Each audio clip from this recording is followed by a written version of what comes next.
त्याला आपण प्रारंभ करीत आहोत. तर साधन पादामध्ये पहिलं जे सूत्र आहे, तपः स्वाध्याय ईश्वर प्रणिधानाने क्रिया योगा. तप, स्वाध्याय आणि ईश्वर प्रणिधान या तिघाला मिळून क्रियायोग असं म्हटलेलं आहे. तप कशाला म्हणतात? तप म्हणजे सुख, दुःख, उष्ण, थंड, भूक, तहान, हानी, लाभ, मान, अपमान, यश, अपयश या ज्या जीवनात घडणाऱ्या घटना आहेत, त्यावेळी त्या द्वंद्वाला शांत चित्तानं सहन करणं, यामुळं वासना आणि क्लेश क्षीण होऊन जातात. हे योग्य प्रमाणात सहन करायचं असतं. आपल्या शक्तीनुरूप त्या सहन झाल्या पाहिजेत. नाही तर मग त्या आपल्या शक्तीपेक्षा जास्त जर तुम्ही त्याला सहन करण्याचा प्रयत्न केला तर वैषम्य निर्माण होते धातूच्यामध्ये आणि साधक रोगी होतो. म्हणून योगानुष्ठानात विक्षेप होऊ नये यासाठी आपण आहार बरोबर घेतला पाहिजे. ज्या ज्या गोष्टी आवश्यक आहेत त्या सगळ्या एका प्रमाणात घेतलं पाहिजे. आणि तप हे शरीराला शारीरिक तप, वाचिक तप आणि मानसिक तप हे तिन्ही तप आपल्याला तयार करावे लागतील. तप जे आहे, सात्विक तपाला जास्त किंमत आहे. सात्विक तप म्हटलं तर काय, किती एका प्रमाणात दुःख झालं तर त्या दुःखाचा अतिशोक करण्यामध्ये जाऊ नये, त्याला सहन केलं पाहिजे. हा एक तपाचा अर्थ झाला. दुसरं, जंगलात जाऊन विश्वामित्रासारखे तप करतात ते वेगळं आहे. ते तामस मध्ये जाते, कारण शेवट त्याचा चांगला होत नाही. म्हणून तप आपल्या शरीराला, मनाला सहन होईल अशा प्रकारचे हानी लाभ सगळं सहन करीत राहिलं पाहिजे. हा तपाचा अर्थ झाला. दुसरा आहे स्वाध्याय. स्व अधिक अध्याय आहे. स्व म्हणजे आपण आत्मा आणि आत्म्याच्या जवळपास असणारे सगळ्या गोष्टी आहेत. आणि अध्याय चिंतन करणं, मनन करणं, अभ्यास करणं, प्रणवाचा जप करणं, ओंकाराचा उच्चार करणं, हे आत्म्याचं स्वरूप कसं आहे याचा विचार करणं. आत्मा कुठून आला, आता कुठं आहे, कुठं जाऊ लागलेला आहे, याचबरोबर आपल्या सभोवतालच्या आपल्या जाती धर्माचे लोक आहेत, त्यांचं वास्तविक स्वरूप आपण समजून घेतलं पाहिजे. आणि आपल्यात विरक्ती भावना निर्माण झाली पाहिजे. आणि आपल्याला जे आवडतं अध्यात्म तत्वज्ञान असेल त्याला पुन्हा पुन्हा वाचन केलं पाहिजे. त्यात पुन्हा योगाचे जे चरित्र आहेत, चरित्राचे अध्ययन केलं पाहिजे. चरित्र जे आहे विरक्त पुरुषाचं, साधू संतांचं आपण वाचन केलं पाहिजे. हा सगळा स्वाध्याय होतो. त्याच्यानंतर तिसरा आहे ईश्वर प्रणिधान. ईश्वर माहित आहे, सर्व जगाचा निर्माता, त्याचं पालन पोषण करणारा, सगळ्या जगाला पुन्हा लयाला घेऊन जाणं अशी जी शक्ती तो ईश्वर आहे. आणि त्या ईश्वराची आराधना आपण केली पाहिजे. आराधना म्हटलं तर काय, प्रत्येक कर्म करीत असताना पक्षपात आपल्या अंतःकरणात राहू नये, लोभ राहू नये, राग द्वेष राहू नये. आपण केलेले कर्म परमेश्वराला अर्पण करता आले पाहिजेत. आपलं कर्तव्य आपण पूर्ण केलं पाहिजे. नियमांचं पालन केलं पाहिजे. तर हे ईश्वर प्रणिधान आहे. हे काय, तप, स्वाध्याय, ईश्वर प्रणिधान आणि क्रिया योग. हा या तीन गोष्टी सांगितल्या, तप, स्वाध्याय आणि ईश्वर प्रणिधान. एकाला लागून एक आहेत, त्याला क्रिया योग. दुसरं जे सूत्र आहे त्यानंतर त्या मागच्या पादाला धरून आहे काय, समाधी, भावनार्थ, क्लेश तनु करणार्थ. समाधी प्राप्त करण्यासाठी म्हणून आणि क्लेश जे आहेत क्लेशाला दूर करण्यासाठी म्हणून आपण योगाचा अभ्यास केला पाहिजे. तर आपण समाधीच्या बाबतीत थोडं सूक्ष्म अभ्यास करण्याचा प्रयत्न करू. समाधीची प्राप्त होण्याकरता आणि क्लेशाला कमी करण्याकरता तप, स्वाध्याय आणि ईश्वर प्रणिधान हा क्रियायोग करायला पाहिजे. तो करतो आपण. त्याच्यामध्ये काय सांगितलं मग? क्लेश तनुकरणार्थस्य. तनुकरण, एखाद्या ज्या गोष्टी असतील, आता तनुकरण कशाला म्हणतात? लाकूड असेल, लाकूड खरबड असते, मग त्याला तासून करून त्याचा आकार कमी करणं, तो सुंदर दिसेल असं करणं, त्याला म्हणतात तनु. आपली जे इंद्रिय आहेत, करण, जे आपले 5 ज्ञानेंद्रिय, 5 कर्मेंद्रिय, अंतःकरण, पंचक, हे सगळे त्याप्रमाणे सुंदर योग्य आकारात योग्य पद्धतीनं काम करण्यासाठी झटणं, त्याला तनुकरण म्हटलेलं आहे. ते क्रियायोगानं, क्रियेच्या अनुष्ठानानं ते हळूहळू तयार होते आणि अविद्याचे जे क्लेश आहेत ते क्षीण होतात. अविद्या, अस्मिता, राग, द्वेष, अभिनिवेश, हा क्लेश आहे. 5 क्लेश आहेत. याच्यामुळे ते कमी होत, क्षीण होतात. कालांतरानं मग त्याच्यात विवेक खाती प्राप्त झाले की मग सर्व क्लेश नष्ट होऊन जातात, राहत नाहीत. याच्यानंतरच समाधीची अवस्था येते. आता समाधी हा जो शब्द आहे योगसूत्राच्या मध्ये, योग दर्शनाच्या मध्ये समाधी या अर्थानं 11 वेळा शब्द आलेला आहे समाधीचा. तर तो शब्द आपल्याला नीट समजून घेतात. जसं आपण ओंकाराचं अध्ययन केलं तसं समाधीचंही अध्ययन केलं पाहिजे. यम, नियम, आसन, प्राणायाम, प्रत्याहार, धारणा, ध्यान, हे 7 अगोदरच्या पायऱ्या आहेत. या 7च्या नंतर अंतिम जे योगांग आहे ते समाधी आहे. हे 7 कोणासाठी आहे? समाधी प्राप्त करून घेण्यासाठी या 7चा आपण अभ्यास करतो. योग जेव्हा आपल्या ध्यानाच्या अतिउच्च स्तरावर, शिखरावर पोहोचला, तेव्हा त्यामध्ये ज्ञाता आणि ज्ञेन हा द्वैतभाव तिथे राहत नाही. ज्यावेळी आपण गेलो होते, जिथपर्यंत द्वैतभाव आहे तोपर्यंत ध्यानाचं स्थूल स्वरूप आहे. आता 2 एकत्र कसे होतात म्हणाल? कापूर आहे आणि कापराला तुम्ही अग्नी लावला. कापूर आणि अग्नी 2 वस्तू आहेत, परंतु लावल्याच्या नंतर ज्यावेळी त्या वीज कमी होऊन जातात त्यावेळी ते दोन्ही एकदा संपतात, कोणी शिल्लक राहत नाही. म्हणून ती ज्योती जी प्रज्वलित होते, नंतर कापूर आणि ज्योती दोन्ही एकदाच लुप्त होतात, विलीन होतात. त्याप्रमाणे आपलं जे ध्येय आहे, आपलं जे आलंबन आहे, त्यामध्ये आपलं स्वरूप आपण लुप्त केलं पाहिजे. एक रूप होतात दोघे. त्यावेळी तिला समाधी असं म्हटलं. समाधी अवस्था म्हटलं. ध्यान अवस्थेमध्ये ध्याता, ध्येय आणि ध्यान त्रिपुटी असते. समाधी अवस्थेमध्ये जे लक्ष आहे, ते जे स्फुरित झालेलं लक्ष आहे, ध्यान समाधीच्या पूर्वीचं अंग आहे. ध्यान समाधीच्या नंतर लगेच येते समाधी येते. ते समाधी साधन आहे.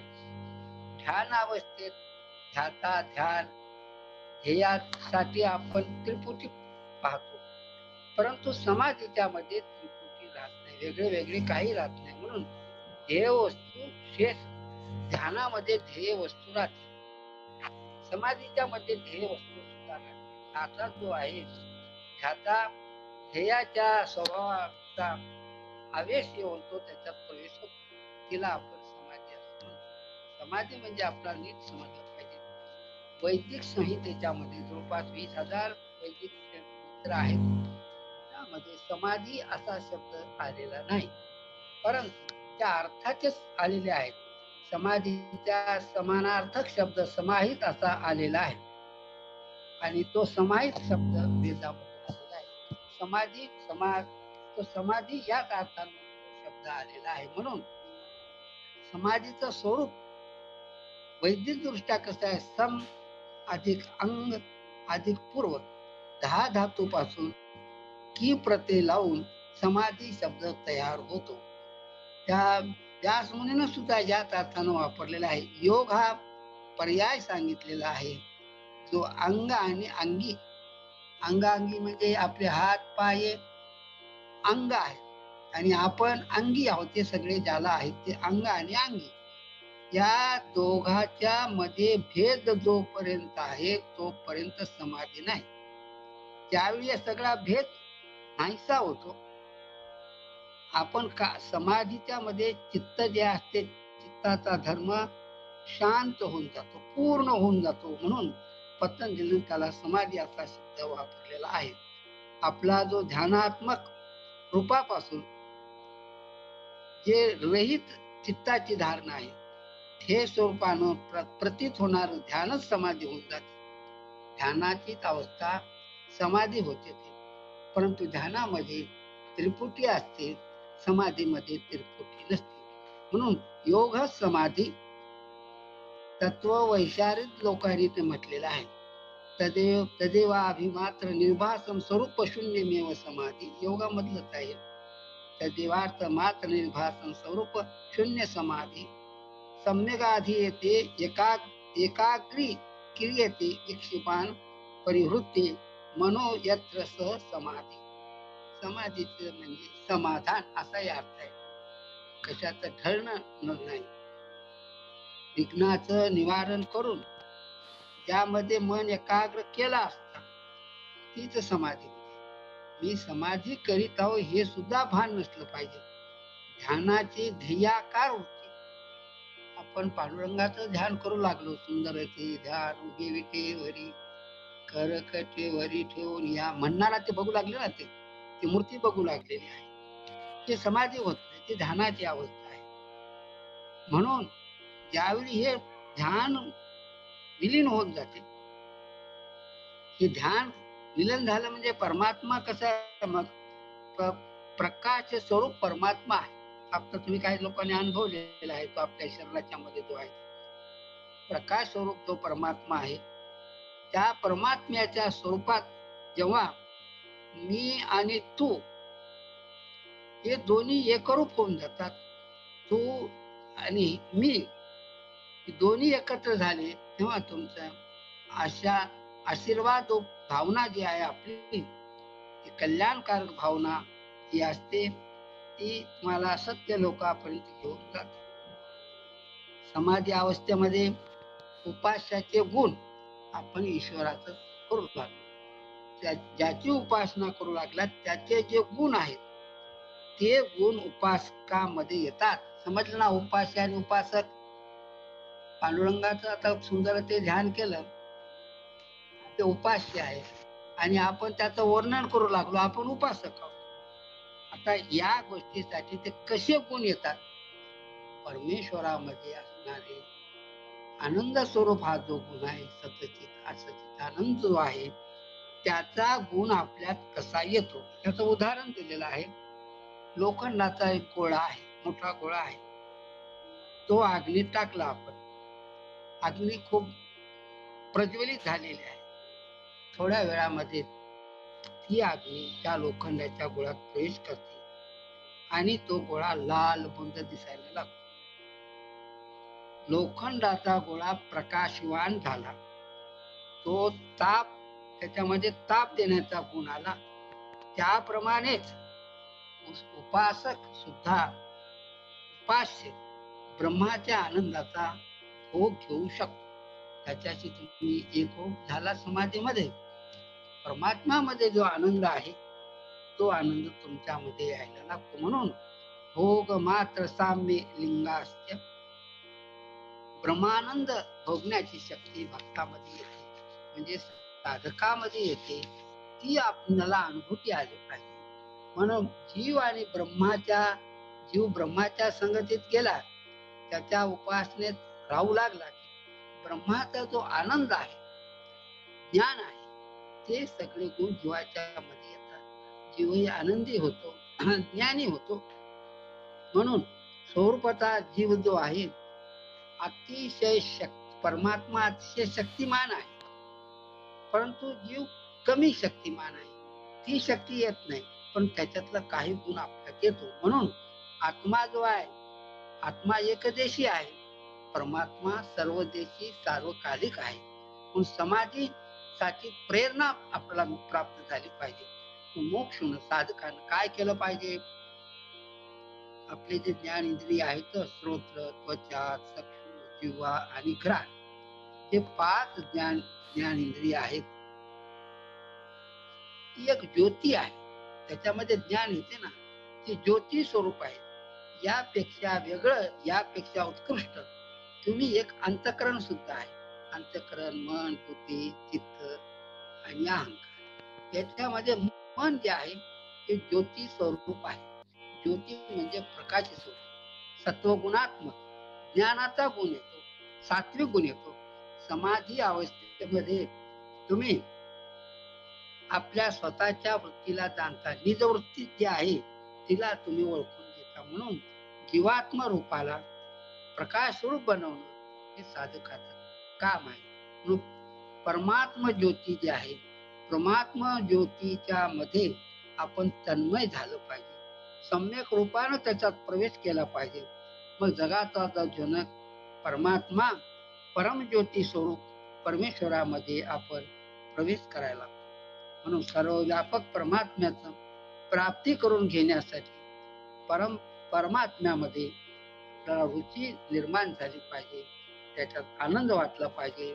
तेव्हा तुमचा मुमुक्षुच्या मध्ये तो आदर्श निर्माण होतो. जसं त्या लोखंडाच्या गोळ्यामध्ये अग्नी आली, ते लाल पण दिसायला लागले, दाहकता आली, त्याचं कशावर टाकलं त्याला सुद्धा जाळून टाकते. त्याप्रमाणे समाधी प्राप्त केल्याच्या नंतर तुम्हाला सुद्धा तसे गुण यायला लागतात. म्हणून आता याच्यासाठी काय व्याख्या केलेली आहे, कशी आहे? मूर्धानश्च संसिक्के हवा हृदय. काय सांगितलं त्यांनी? मूर्धा मन आणि मस्तिष्क याला शिवून टाकून द्या. संसिव्या अथर्वा हृदय. कोणाकोणाला मूर्धा जी आहे, मस्तिष्क जे आहे, मस्तिष्क आणि हृदय याला जोडून घ्या. हृदयाने मनाचं ऐक्य करा. मनात वेगळं, हृदयात वेगळं असं राहू नये. म्हणून मन तर चंचल आहे, पण अनेक वृत्तीत जरी असलं तरी ज्यावेळी तुम्ही मस्तिष्कामध्ये त्याला आणलात, तुमची साधना चांगली झाली, हृदयाची रुची दुसरीकडे न जाऊ दिलं पाहिजे, तर मग योग समाधी सिद्ध होते. ती सिद्ध करण्याकरता चित्ताची चंचलता आपण मूर्धा अवस्थेत केलं पाहिजे. मूर्धान आणि हृदयाच्या मध्ये, मस्तिष्काच्या मध्ये जोड झाला पाहिजे, त्यांना शिवून टाकलं पाहिजे असं सांगितलेलं आहे त्या व्याख्येच्या मध्ये. दुसरी व्याख्या काय केली? अथर्वा हा शब्द आहे. अथर्वा म्हणजे, थर्व म्हणजे हलणं, अथर्वा म्हणजे न हलणं. संशय रहित चित्त झालं पाहिजे, चित्त निश्चल झालं पाहिजे. साधन कालामध्ये योग साधकाचं शरीर सुद्धा निष्कंप असलं पाहिजे, हल्लं न पाहिजे. कंप जर असेल तर तुम्हाला आसन घालता येणार नाही, तुमचे चित्त स्थिर होणार नाही. म्हणून निष्कंप शरीर तुम्ही तयार करावं लागेल, त्याला अथर्व असं म्हटलेलं आहे. तिसरा आहे पवमान. पवमान काय आहे? पवित्रता. पवमान म्हणजे पवित्रता. साधकाचे अंतरंग जे आहे, बहिरंग आणि अंतरंग दोन आहेत, त्याच्यामध्ये तत्पर असलं पाहिजे दोन्हीच्या मध्ये. बाह्य शुद्धी होते, स्नान केल्यानंतर, कपडे धुवून घातल्यानंतर, हे आहे बाह्य शुद्धी. आंतरिक शुद्धी कोण आहे? काम, क्रोध, लोभ, मोह हे जे आहे त्याला बाहेर काढून टाकणं आणि शांत चित्तानं जप करणं, अभ्यास करणं, आंतरिक शुद्धी आहे. त्याचप्रमाणे त्याच्यानंतर पुढे चौथा आहे मस्तिष्का दूर्ध्वा. मस्तिष्का दूर्ध्वा, मस्तिष्काच्या वर आणि मस्तिष्काच्या आत आत्मतत्व राहते. त्यावेळी आत्मतत्व आणि मस्तिष्क एकत्र येतात. पण मस्तिष्क म्हणजेच आत्मा आहे असं नाही, त्याच्यामध्ये तत्व आहे. म्हणून आत्मा, शरीर, मन यावर भिन्न आहे. आत्मा म्हणजे शरीर नाही, आत्मा म्हणजे मन नाही, याच्यापेक्षा भिन्न आहे. मस्तिष्काचा संचालक आत्मा आहे. ज्ञानेंद्रिय आणि कर्मेंद्रियाचा आत्माच स्वामी आहे, त्याच्यात ताब्यात राहिले पाहिजे. आपल्या मनानं कुठेही जाता कामा नये. त्याला काय म्हटलेलं आहे की मस्तिष्का दूर्ध्व ही शब्द वापरला. त्याच्यानंतर प्रेरयेत आधी शीर्षतः, पाचवी व्याख्या केली त्यांनी. प्राण आणि प्राणवृत्ती यांना मस्तिष्कापर्यंत प्रेरणा घेऊन घेऊन गेलं पाहिजे. मग त्याला प्राणायाम जमते. प्राणायामाच्या द्वारे धारणा करा. ध्यानाच्या अभ्यासानं हा जो प्राण आहे, आपल्या प्राणवृत्ती ज्या आहेत त्या मस्तिष्काच्या सर्वोच्च स्थानामध्ये, सहस्र चक्रामध्ये किंवा ब्रह्मरंध्रामध्ये त्याला स्थिर करा. त्याला म्हटले प्रेरित आधी शीर्षता म्हणजे सहस्र चक्र. त्याच्यात तुम्ही त्याच्यात प्रवेश करा. हे समाधी सांगितलेले आहेत. अशा अनेक समाधी आहेत. म्हणून त्याच्यानंतर तत्प्राणो अभिरक्षती. आता हा काय आहे? तत्प्राणो अभिरक्षती. आपण कुंभक अवस्था केली, प्राण कोणला आपण कोणल्यानंतर थोड्याच वेळामध्ये आपल्याला घाबरल्यासारखं होतं. मग त्यावेळी त्याला न घाबरता हळूहळू त्याचा रेचक केला पाहिजे, पुन्हा पूरक केला पाहिजे, पुन्हा कुंभक केला पाहिजे. असं सामान्यतः एक शक्ती आहे, तर निर्माण होते. त्याच्यानंतर पुढे सात्विक काय सांगितलं? अथ मतो मना. साधकानं सात्विक आहार केला पाहिजे, सात्विक उच्चार केला पाहिजे, सदाचारानं वागलं पाहिजे, संकल्प कसा केला पाहिजे? वेदात सांगितलं तन्मे मनः शिवसंकल्पमस्तु. हे शिवसंकल्प जे वेदामध्ये सांगितलेलं आहे तसं नेहमी करीत राहिलं पाहिजे. असं हे समाधीचं स्वरूप आहे. चित्त त्याच्या पुढचं ध्येय हे एकरूप झालं पाहिजे. चित्त वेगळं ध्येय वेगळं असं राहतं कामा नये. अशा समाधी आपण पाहिली. तुमच्या सामान्य लक्षात आलं समाधी म्हणजे काय? की समाधी लावणारा माणूस आणि परमात्मा हे वेगळे वाटू नये. समाधी अवस्थेत जर वेगळं वाटलं तर ते ध्यान झालं. मग आता उषा शब्द आलेल्या वेदामध्ये योगी जेव्हा समाधी भूमीत प्रवेश करायला लागला तर त्यावेळी परमेश्वरीय ज्योतीचा प्रकाश त्याला जाणवतो, झलक दिसते, प्रकाश ज्योती दिसते. ते वेदात त्याला उषा म्हटलेलं आहे. ती उषा व्यापक जे आहे, व्यापक जमली पाहिजे, प्रेम असलं पाहिजे, व्यापक सत्याचा संदेश देते ती. म्हणून मोठ्या सौभाग्यानं तीव्र संवेगी जे लोक असतील योगी, त्याच्यामध्ये ही ज्योत दिसते. ती शोकरहित झाली ज्योतिषमती तीव्र प्रवृत्ती. म्हणून म्हटलं विशोकावा ज्योतिषमती असं समाधी पादात म्हटलेले आहे. 36वं सूत्र आहे. कोणतं? विशोका, शोक नाही. ती तर ज्योतिषमती आहे. त्यामध्ये ज्योती प्रकट होते. म्हणून तत्र अभ्यास प्रवृत्त मात्र ज्योती प्रथम. पहिल्यांदा ही ज्योत मध्ये प्रकट झाली पाहिजे, विवेकाची ज्योत. आता ही समाधीच्या अवस्था आहे, थोडी अलीकडची आहे. त्याच्या पुढे काय? मग मथुमती समाधी आहे. ज्या चित्तवृत्तीच्या मध्ये युद्धांदशीतल्या ज्या वृत्ती आहेत त्या सगळ्या वृत्ती संपतात, राहत नाही आणि प्रकर्ष रूपानं त्यांचा अक्षय होतो. तो योगी परमेश्वर रूप महाधनाचा प्रकट करण्याकरता तिकडे धावतो. परमेश्वर, आम्ही उपासक, आपलेच ध्यान करायला पाहिजे म्हणजे परमात्म्याचं. उपासक जेव्हा पार्थिव भोगाच्या पाशात अडकला मग त्याचा सगळा अभ्यास. म्हणून याला ओलांडून पवित्र चित्तानं पुढे गेलो आपण. आणि तसेच मग आपल्या इंद्रियाच्या मध्ये, आपल्या बुद्धीच्या मध्ये, आपल्या अंतःकरणाच्या मध्ये पावित्र्य आलं पाहिजे.